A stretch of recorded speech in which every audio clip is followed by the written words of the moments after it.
Hello भाई लोग, आगे न्यू ब्लॉग के साथ। और थंबनेल टाइटल देख के भाई तुम लोग समझ गए होगे कि आज का वीडियो किस बेसिस पे होने वाला है। सो ज़्यादा टाइम नहीं वेस्ट करते भाई, करते वीडियो स्टार्ट।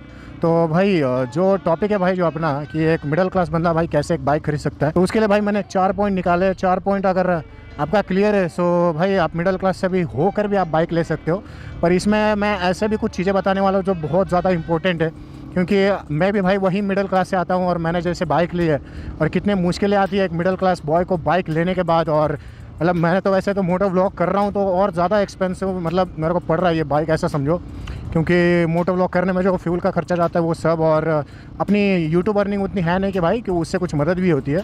सो मेरे को दूसरा काम भी करना पड़ता है। सो सबसे पहले भाई सबसे पहला पॉइंट ऐसा है, ठीक है, कि आपका बैकग्राउंड कैसा है लगता है। जैसे कि भाई आपका फादर कितना कमाता है या फिर आपके घर में कौन कौन कमाता है। अगर ज़्यादा इनकम है आपके घर में सो पहली बात तो आप मिडिल क्लास में ही नहीं आओगे, ठीक है। मिडिल क्लास बोले तो मैं उन लोगों की बात कर रहा हूँ जिनका भाई कि मॉम डैड सब लोग की कमाई मिलाकर भी भाई इतने पैसे नहीं होते, या फिर उनकी जैसे बोलते हैं ना कि भाई हैसियत नहीं हमारी, ऐसा हो जाता है। सो वैसे थिंग्स अगर आपसे रिलेट होते हैं कि भाई हमारे पास नहीं हो सकता, हमारे पास पैसा नहीं उतना, मतलब जो फादर का पेमेंट आता है या फिर घर में अगर कोई कमाता है, सबका मिलाकर भी घर खर्चा ही नहीं चल रहा है ठीक से।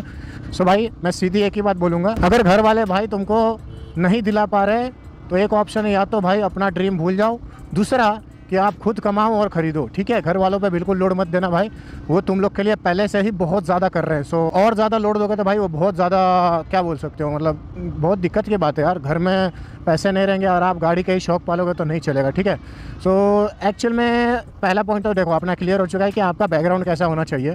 दूसरा पॉइंट ऐसा है भाई कि आपको किस पर्पज़ के लिए आपको बाइक चाहिए।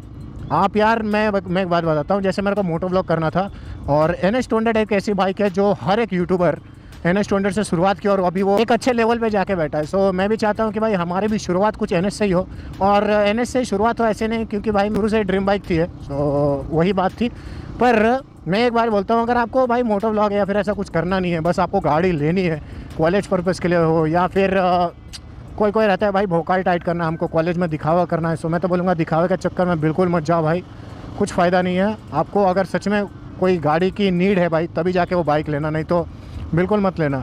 और बाइक भी देखो मैं बताता हूँ, अगर आपके घर में एक भी गाड़ी नहीं है, पहली बात बोलता हूँ, आपके घर में अगर एक भी गाड़ी नहीं है तो मैं तो बोलूँगा फर्स्ट ऑफ ऑल आप लोग एक लोअर सीसी बाइक पे जाना, जैसे भाई शाइन हो गई और स्प्लेंडर हो गई, और भी मतलब 125 सीसी के जितने भी बाइक्स है 125 सीसी के मैं तो बोलूँगा NS मत लेना। नहीं तो तुम बोलोगे कम सीसी वाला NS ले लेता हूँ, तो मैं तो बोलूँगा बिल्कुल मत लेना, क्योंकि सीटिंग पोस्चर वही है तो कुछ फ़ायदा नहीं वो लेके। ऐसी गाड़ी लो कि फैमिली को भी आराम से जम जाए। मेरा पर्पज़ था भाई कि मैं मोटो व्लॉग करूँ, सो मैंने ये बाइक ली। आप अपने पर्पज़ के हिसाब से लेना, अपने नीड्स के हिसाब से बाइक लेना ये प्रेफर करता है। तो आते हैं भाई लोग तीसरे पॉइंट पे। सो तीसरा पॉइंट ऐसा है भाई कि आप खुद काम करते हो और या फिर कॉलेज करते हो, मतलब ये दो चीज़ों में से कुछ एक, या तो आप कॉलेज कर रहे होगे या फिर आप काम कर रहे हो, क्योंकि यंगस्टर्स आजकल बाइक के लिए बहुत ज़्यादा पागल है। सो मेरे हिसाब से भाई एक तो काम कर सकता है कोई आदमी, या फिर मतलब कॉलेज कर रहा होगा। सो मेरे हिसाब से भाई अगर कॉलेज स्टूडेंट हो तो अगर आप पे कोई जिम्मेदारी नहीं, या फिर आपके फादर की बैकग्राउंड अच्छी नहीं है, आपके पास उतना पैसा नहीं है, सो मैं तो बोलूँगा आप पार्ट टाइम काम के लिए भी मत जाओ, आप मत लो भाई बाइक मत लो। अगर फादर दिला रहे तो छोटी मोटी बाइक ले लो, वो सही रहेगा 125 सीसी का। या फिर अगर देख रहे हो भाई आप सीधा 200 सीसी, तो मैं तो बोलूँगा मत लो, क्योंकि भाई फ्यूल का खर्चा बहुत ज़्यादा है, बहुत ही ज़्यादा है भाई, मतलब नहीं झेल पाएंगे, कभी कभी ऐसा हो जाता है। अगर आपके फादर के पास पैसा है तो मैं तो बोलूँगा कॉलेज करो या कुछ भी करो, बाइक ले लो। पैसा है तो भाई ले लो, मैं उसके लिए मना नहीं करूँगा, क्योंकि भाई अगर है तो भाई वो क्या उसको हार वार थोड़ी चढ़ा के रखने के लिए रखा है। तो अगर पैसा है तो मैं तो बोलूँगा कॉलेज स्टूडेंट हो या फिर कुछ भी हो, आप भाई बाइक ले लो। क्योंकि अगर आप मेरे वीडियो देख रहे हो तो आप ऑब्वियसली भाई बाइक कैसे लेते हैं यही देखने आए, तो बाइक लेने वाले ही हो गए आप। मैं तो बोलूँगा अगर आपके पापा के पास पैसा है ज़रूर बाइक लेना, ज़रूर, किसी से पूछना नहीं पड़े भाई, बिंदास बाइक लेने का। और तीसरा पॉइंट भी होता है क्लियर, और मेरे हिसाब से और 2-3 पॉइंट ऐड करने पड़ेंगे, सो वो छोड़ो, अभी आता है भाई फोर्थ पॉइंट पे। तो फोर्थ पॉइंट भाई ऐसा है, अगर आप कॉलेज कर रहे हो और आप कॉलेज करके भी काम करना चाहते हो और लेना चाहते हो, मैं तो बोलूँगा भाई पार्ट टाइम काम में कुछ फ़ायदा नहीं है। क्योंकि देखो पार्ट टाइम काम में आपको ज़्यादा से ज़्यादा 5 से 6 हज़ार रुपये मिलेंगे पार्ट टाइम काम, आजकल उतना ज़्यादा पैसा मिलता है नहीं। डोंट गो फॉर भाई हायर सीसी बाइक, क्योंकि बहुत ज़्यादा मेंटेनेंस आपको लगेगा। भाई देखो हाथी खरीदना कोई बड़ी बात नहीं है, हाथी को पालना बड़ी बात है, तो भाई पालने आना चाहिए बस। तो पालने का खर्चा जो है ना भाई वो ही ज़्यादा पड़ेगा। और नुकसान हुआ तो भाई वो तो तगड़ा ही है। इंश्योरेंस ना हो तो भाई तुम नहीं जानते। मतलब ये जो फाइबर पार्ट मेरा टूटा था, अगर आपने फुल वीडियो नहीं देखी तो जाके चेकआउट करो। वो भाई 1900 रुपये का पड़ा था। सोचो छोटी बात है ये, 1900 रुपये का भाई एक छोटा सा फाइबर पार्ट। तो सोचो पूरी बॉडी कितने की होगी। सो बहुत ज़्यादा महंगा है।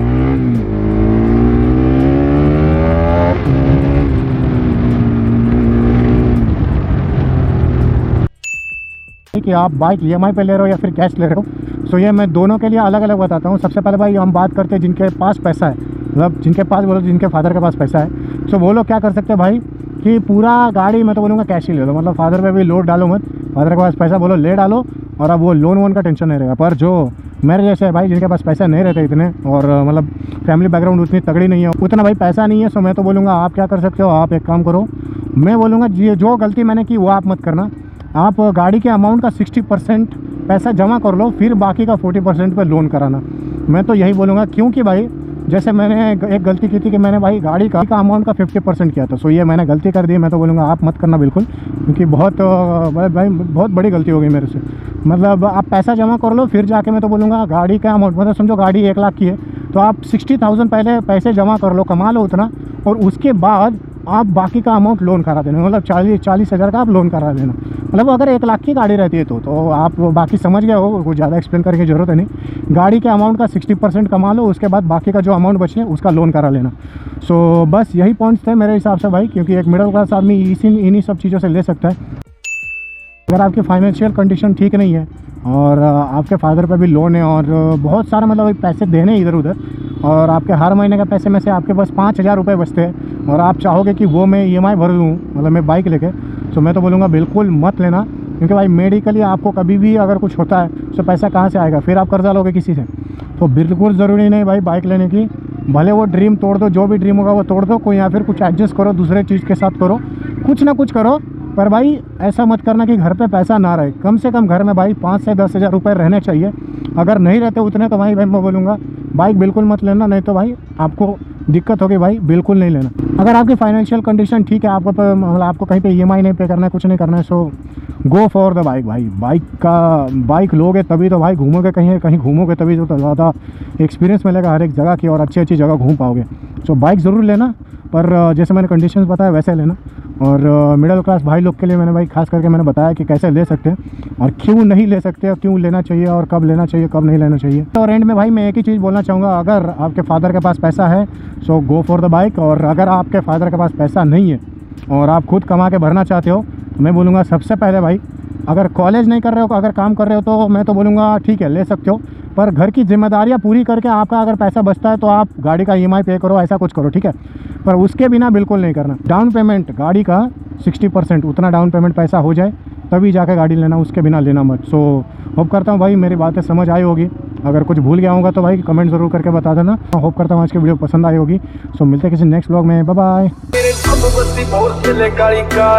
बैठे कार विच मेरे चुनवे जे यार ਵੱਟ ਖਾਣ ਪੈਂਦੇ ਮੰਗੇ ਜਾਣ ਜਾ ਲੈਂਦੇ ਅਸੀਂ ਬੈਠੇ ਆ ਬਿਠਾਇਆ ਬੰਦੇ ਉੱਠਣੇ ਨਹੀਂ ਦਿੰਦੇ ਲੈਂਦੇ ਮਿੰਟੋ ਮਿੰਟ ਪੱਟ ਨਾ ਤੂੰ ਹੱਸ ਪੱਲੀ